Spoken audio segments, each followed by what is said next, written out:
We can all agree that there's no dearth of superpowered beings and cosmic entities in the world of anime. However, today's video centers around a character that proves you don't always need to fire off laser beams to be the most powerful person in the room, even if that said room is filled with bloodthirsty vampires. As you might have guessed, it's the scion of the Hellsing clan, Sir Integral Wingates Hellsing, that we're talking about, and things are about to get really bloody.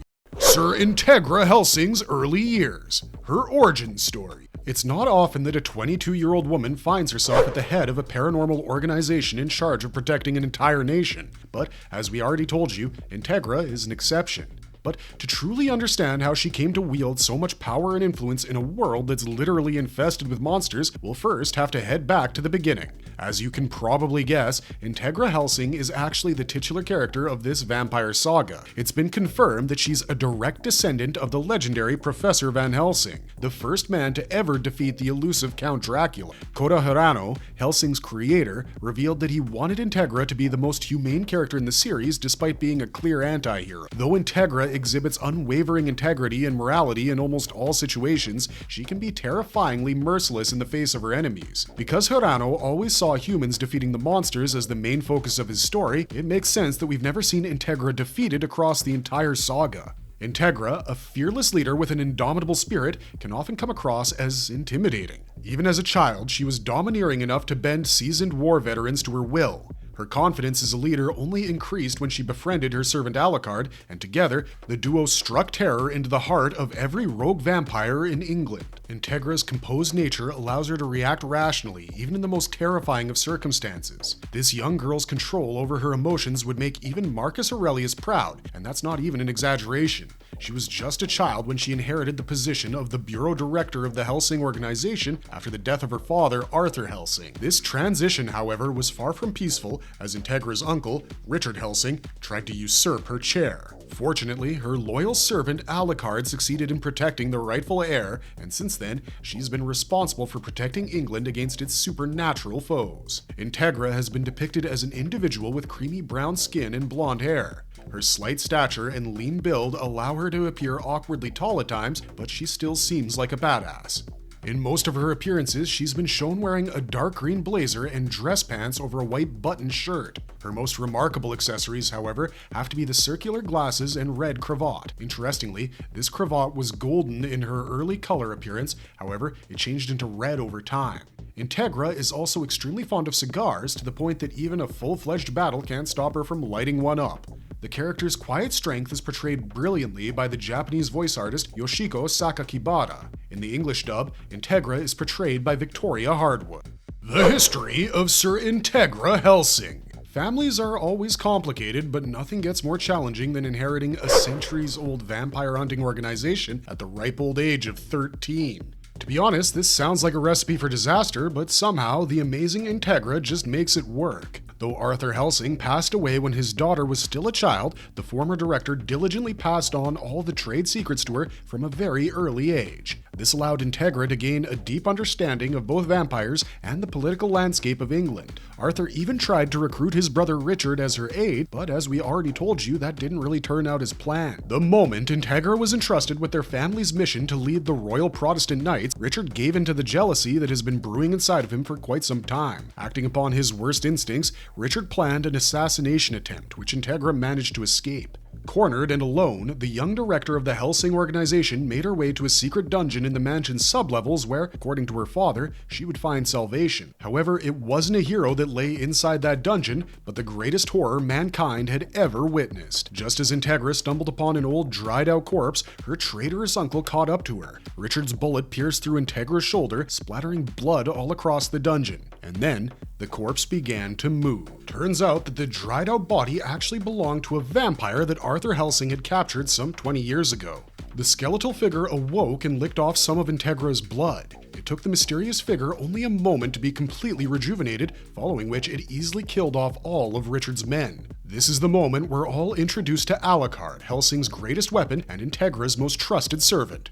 Over the next few decades, Integra and Alard would embark on a ruthless mission to rid England of evil forces by whatever means necessary. As the director of the Hellsing Organization, Integra was able to considerably reduce supernatural threats and quickly earned a knighthood. It was also during this period that Sir Integral was introduced to Vice Admiral Sir Shelby Penwood. Though this seasoned veteran first believed Integra to be too young for the job, he would soon change his opinion after seeing her operate. The aging admiral would maintain this steadfast belief in Integra to the very end, even admitting that it was an honor to have served under the young lady. Penwood's sacrifice in the line of duty would become one of the most pivotal incidents that helped to strengthen Integra's resolve as the protector of humanity. Integra would soon shed every shred of timidity that she had shown as a girl, developing into an agreeable yet commanding presence that even the all-powerful Alard respected. She soon settled into her roles as the leader of the Hellsing Organization and a knight of the Round Table. One can go so far as to claim that this was the period where Integra came of age and began losing her remaining innocence to become a ruthless leader capable of waging war even at a moment's notice.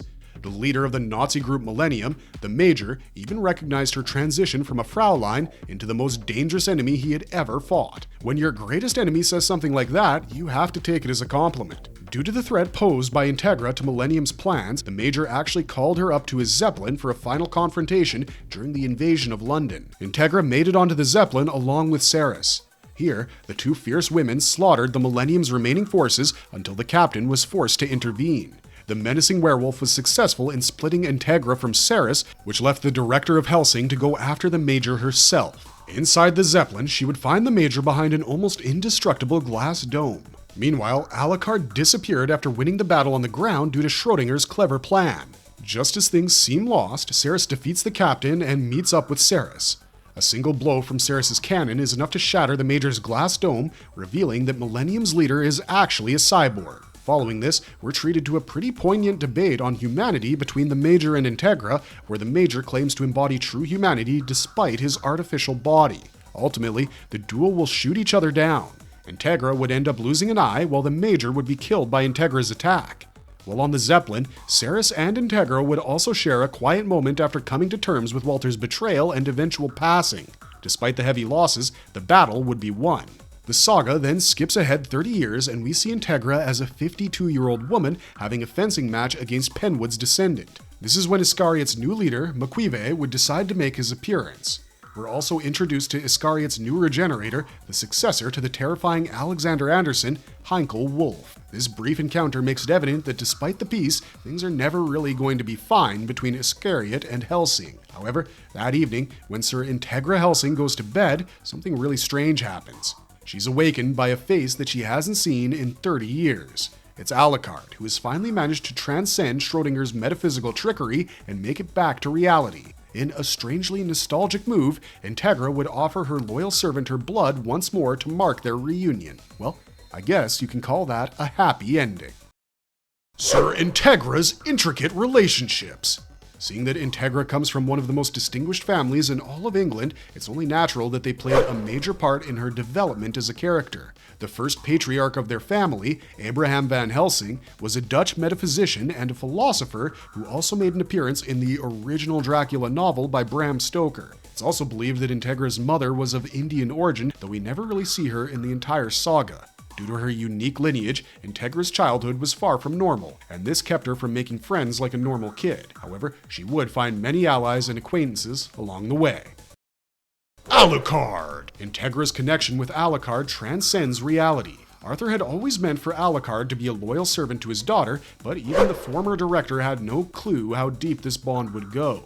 Alucard was crucial in increasing Integra's confidence when she took over the Hellsing Organization. On the other hand, Integra provides Alucard with some much-needed guidance every time the immortal warlord goes too far. Though Integra has accepted that even she has trouble understanding the vampire's true nature, over time, their master-servant relationship has become more and more amicable. When Alucard disappeared from existence after the final battle, Integra was thoroughly devastated, but still maintained her belief that he would return. Over the next 30 years, Integra struggles to remain faithful to the idea of his return, but when Alucard finally does make it back, she's the first to offer him her blood.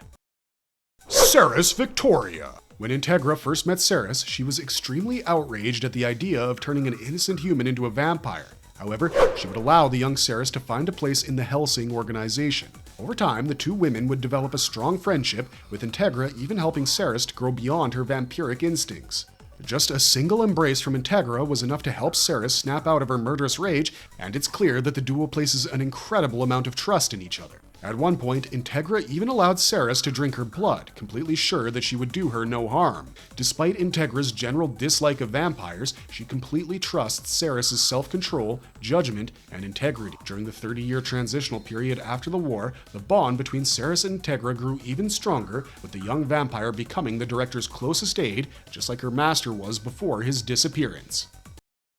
Alexander Anderson. The first time we see an interaction between Anderson and Integra is during the mission in Badrick. It becomes evident from the get-go that Anderson and Integra share a deep dislike for each other. Despite being confronted by a man as strong as Alard, Integra can keep her composure and defuse the situation. Their enmity persists until Anderson's final battle with Alard, after which Integra develops a newfound respect for Anderson and even places his bayonets on the floor after witnessing Alucard's conversation with his sworn enemy.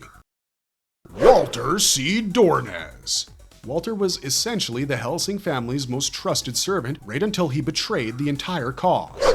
He has always served as a dear friend and a trusted mentor, but a dark desire for immortality has been brewing inside the old man, which led to him joining Millennium. Though Alucard has always been Integra's trump card, Walter was still the second best soldier at her disposal, at least until Saras joined the organization. Integra and Walter were primarily responsible for most of Hellsing Organization's strategies and battle plans. Needless to say, the director was heartbroken when her trusted butler turned out to be Millennium's mole, but despite her inner struggle, she orders Alucard to kill him. Though Alucard eventually wins the battle, Integra is still visibly moved by the passing of one of her oldest friends. I guess she's not completely heartless, after all. Marvelous verdict! Integra is certainly one of the most elusive and intriguing characters in the entire Hellsing saga. Despite her mortality and humanity, she's perfectly capable of fighting even the strongest monsters due to her iron resolve and unwavering commitment to humanity and England. Though this is a series filled with literal monsters, I guess we can all agree that Integra is the very top of the food chain. But what do you think? What makes Integra such a domineering presence in your opinion? Let us know your thoughts on this character in the comments down below.